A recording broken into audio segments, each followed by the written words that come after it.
Hi everyone, welcome to Jai After Hours. I'm IDR Jas and Ancheta, and today we're actually already on episode 9, and we'll be discussing the foundation of every great home, and that is trust. We're diving into why the design process is your best friend and why impulsive buying might be your project's biggest hurdle. Hi, so I'm architect Andi, and today we're tackling the add to cart impulse. So we love the enthusiasm, but buying without a plan can lead to some expensive surprises. Kaya let's talk why letting your designer lead the way is the ultimate investment protection. Before we proceed, we'd just like to show you we have a different background now. So we have our new artists from our Sigla exhibit, and this is a piece by Darwin Guevara. So this is Uni Merchant Cargo, and so it's made out of metal and resin wood. And we also have Is Erida Raka, and the piece is called Hiraya, and this is one naman is epoxy clay on board. So it actually reminds me a bit of parang a version of Yayoi. So if you're a fan of Yayoi Kusama, it's like a little inspired with her dots. And of course, another piece by Darwin that there in the corner. If hope that can be seen. So there. Anyway, so to continue. So first we'll discuss what is the ripple effect when buying impulse when Items. items. Yes. Yes. The you know shop going into Shopee, we have TikTok shop. There we can be easily tempted with buying things right away with the yellow button the basket pala. Right. Yeah, and there are trends, especially with social media, and you can easily see the sales, so it's easy to get budol also. Yes, so that means it's so tempting actually to buy certain pieces, especially you see that it's on sale and there's like what's now it's April, so the next one will be 5/5. It's like May 5, and how do we actually make sure that what we buy, especially if it's something for our home or our space, fits the general idea of our house, especially when you're renovating a space or even styling your space. Why is it important to not just buy but to really measure your space, see where it would fit, and if it's a functional piece, if it really works for your for where you're gonna put it. Maybe we can give examples, like for example, what are ikaw ba, architect Andy, what's your impulse buy in terms of, let's say, buying something for your room, or Oh no. hey I don't buy kasi. you don't buy. Wow. So I buy other si items. architect Andy doesn't buy so much, siguro more of personal things, right? More Mga of personal skincare. ayun, skincare. So siguro in terms of that, like, what do we think? I mean, you can still relate it actually. Skincare. I have a lot of skincare, to be honest. So but the thing is, you'd have to think, where are you going to put it, right? Your previous purchase, if let's say it's not yet consumed, and if this is just a replenishment, that's fine, right? You're supposed to have at least you need to have a space for your skincare. Where do you put yours? Well, I put mine in the vanity. Yun. So in the vanity, you can actually put it, depends on what skincare. You can put it on a tray. You can put it on layered organizers, right? And again, you can't just buy, you see an organizer, I was like, okay, let's just put it there. Yes. No, you have to measure it. I mean, I know it sounds very Yeah. very OC, very obsessive compulsive, but again, you have to think, will that fit that particular skincare? Let's say it's in a bottle with that diameter, will it fit the container that you're putting it in, right? And making sure that all of the things that you're buying will fit your vanity. Otherwise, you won't have like space for other things. I think this whole topic of ours Mm-hmm. is just saying that we can't just keep buying things. So it's more of a intentional Right. living. Correct. Right. I mean, I know. I Yes. mean, being a mom actually makes you more. How do you say it? I guess you consider more of where you put your things. When I was also single, uh, of course, you're only thinking of yourself, and you think, "I'm gonna buy this," so more or less, you're just thinking of your space. But in spite of that, right, you still have to make sure that you don't overfill your shelves, overfill your things. In the end, you won't be able to use it. And then what happens to it if it's like skincare? It just expires. So it's a waste, right? So you try to, consume intelligently, Yeah, so right? it's like if we keep buying stuff, they'll just pile up. And Yes. if we don't, not just interior Yes. design, your home It's the same thing, decor. yeah. Ganun. So we're trying to relate it because Mm-mm. in a way, how you purchase things, how your habit of buying things will affect your Mm-mm. space. So whether it's a small item, it's a Mm-mm. skincare item, or going, of course, into bigger items like, let's say, purchasing light for your home, a chandelier. Mm-mm. Will that fit your space? Not just in terms of the design, but in terms of the size. Yes. Yeah. So in one of our projects, because they purchase so many kinds of lights. Mm-hmm. So in the dining, it's like boho, and then suddenly, in the living area, it's like A different, yes, a classic. Yes. different. So, So it's yeah, if you want to make your space look more intentional, mm-mm. you try to match the style, right? Yeah. So we can avoid this thing we call the chop suey Right. effect. Yes. So we Where wanna, you can combine styles. We're not saying that you can't. You can actually do that, but there are certain styles that will work together. There are some styles that just won't. So ask your designer, because that would, really yes, trust your designer, because again, we want your pretty things to look to pretty look together. right, to look really good, right, together, and for it to work as well. Because one of my projects before also, in terms of buying things, sometimes if you don't mention until it's done, it's bought, and then you realize that it does not fit your space, so it becomes more of a issue or a thing that you have to discuss with the wherever you bought it, because you'd have to return the item, right? And not all stores accept returns. Yes. Some probably might exchange it for another item, but we're not sure about that. So it's good to consult, because you hired us, so we might as well take advantage of that. And the reason why we're putting this out there is to make sure that you realize that the reason why we have this process is to make sure that your project goes efficiently, right? It actually matches. It does not delay your timeline or even add cost or burden to you. So now let's talk about how do we beat instant gratification and turn it into curation.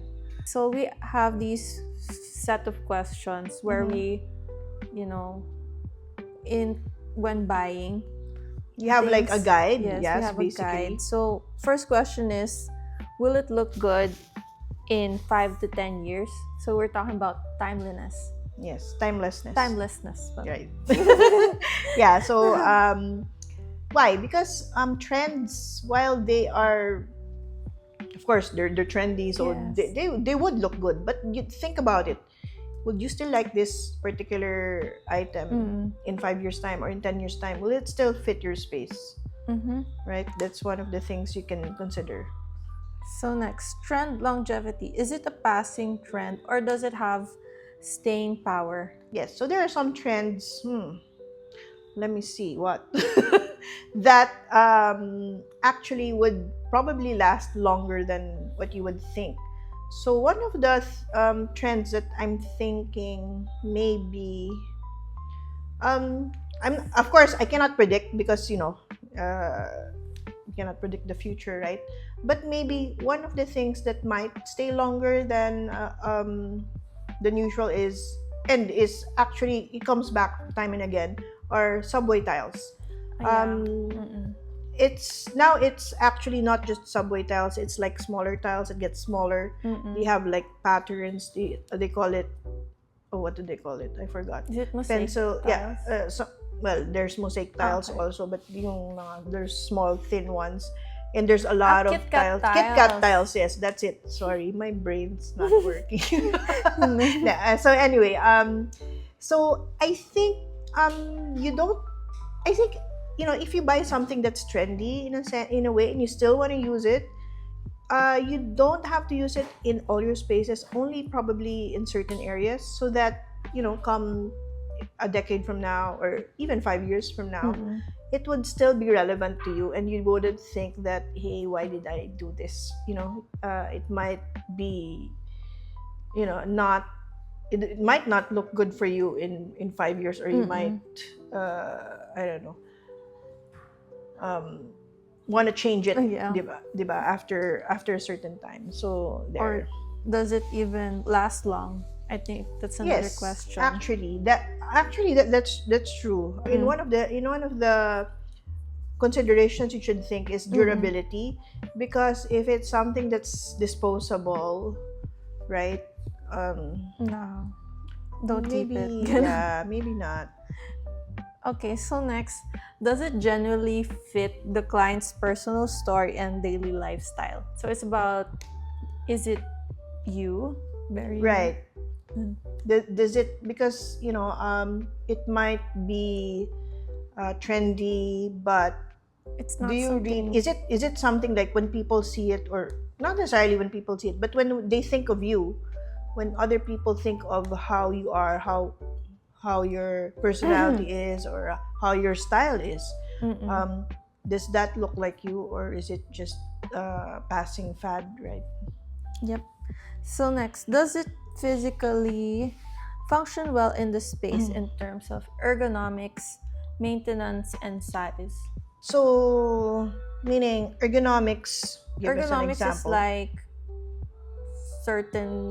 the best example I could think of is the gaming chairs or office chairs. All right, actually. If the piece fits exactly or is made for you. So, meaning to say, it should be when you use your, I mean, particularly work chair or gaming chair or whatnot, will it be comfortable for you? And what is comfort? That means usually that's why you have like an adjustable height, Yes. right? Because it has to adjust to your height. So meaning to say, how your table your wrists should also be in line with the table. It should not be going up. That means that your hands are like higher than your elbow. If it does, it's gonna be tiresome for you. So it should be just like flat, basically, parallel to the height of your elbow. And what else? That's basic for at least for a work chair. I think another one would be pieces that are, we can call sulit, at least. Yeah. So that's of value, basically. Yeah. So things that can be used not just once but twice, or I don't know. Can fit anywhere. Yes. In your, and in where you want. terms of maintenance, this time, is it easy to keep to around? clean, to maintain, to is it something that you have to I don't know, requires a lot of maintenance or not? So sample, let me see. Example, let's say, bakit puro light na sa isip ko? Okay, let's make it different. Let's say you have artwork, like this sculpture. Will it be something you have to look? This one in particular is epoxy clay on board. Since it's epoxy, you know that it's durable. So can you wipe it? Yes, definitely, right? Epoxy is a durable material. It's very long lasting. You can wipe it. You can, so it's easy to maintain, and it won't just gather dust, and it's something that you can actually use. So something like that. And then size, that means again, Does it fit the space? right? Or does Yeah. it, Is it too large? Sometimes, large things work, but that will depend. So you can break some rules, but again, it has to be, it has to be thought about well. yes, it has to be intentional. It has to really work. You have to, it's hard to explain. And or if it's too small, one of my first projects, we had wall lamps. It was a high ceiling home. The height of the ceiling was, I don't know, 7 meters. So that's like practically high. And the wall lamp was like probably 12 inches or something. So it's really small. So instead of making the space look more elegant or look good, it feels very, very small in terms of proportion to the whole space. So you have to think about that. So that's what we mean about size. Okay, so last question. Does it align with the master, technical, and aesthetic plan? So does it look good with your other things? I think that's Yes, so another designer translation. approval. So if you have a designer, yes, it should match again the overall plan that your designer has for you. Because if it doesn't, then it feels very out of place, and you might think it looks good, but then when you put everything together, and then it's like, it looks like noise or correct, like kalat. right? So you probably wouldn't like it, in the long run. So trust your designer, because they usually know, and the probably you just won't go to a designer that you haven't really chosen, right? So the reason why you chose them, because of their The style fits you, their personality vision fits you, the also. vision, You share the same vision. correct. So you can get, of course, at the end of the day, it's your space, but again, we advise you to trust your designer in terms of aesthetics, because we are trained to do that, and we can make sure that your pieces fit perfectly in your and space. one way to help you visualize your space is through 3D renderings, which Right, is actually.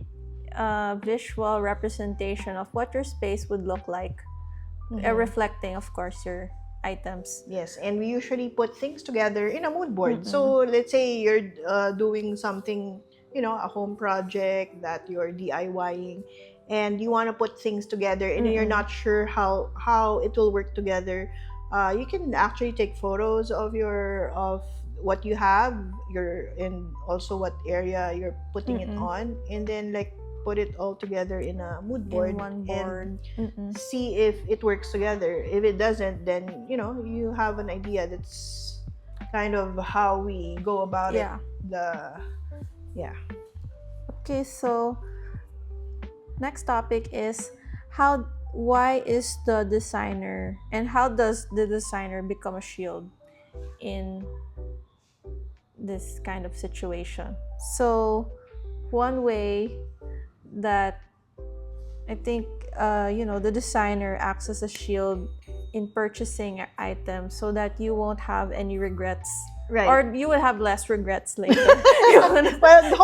Well, supposedly you won't, right? Yes. Because that's the reason why you have your designer, is to help you curate and help you make all of your items and all of your things look well put together, right? So collaborate, and the reason why we do regular collaborations and we do regular checkups is to also show you, like, what's happening right now, what we need from you, and if you have some, let's say, it doesn't mean though that you're not allowed to look at anything else. It just means that if there's a piece, for example, that you're really like, send it to your designer, and he or she can help you, put things together and see if that actually fits.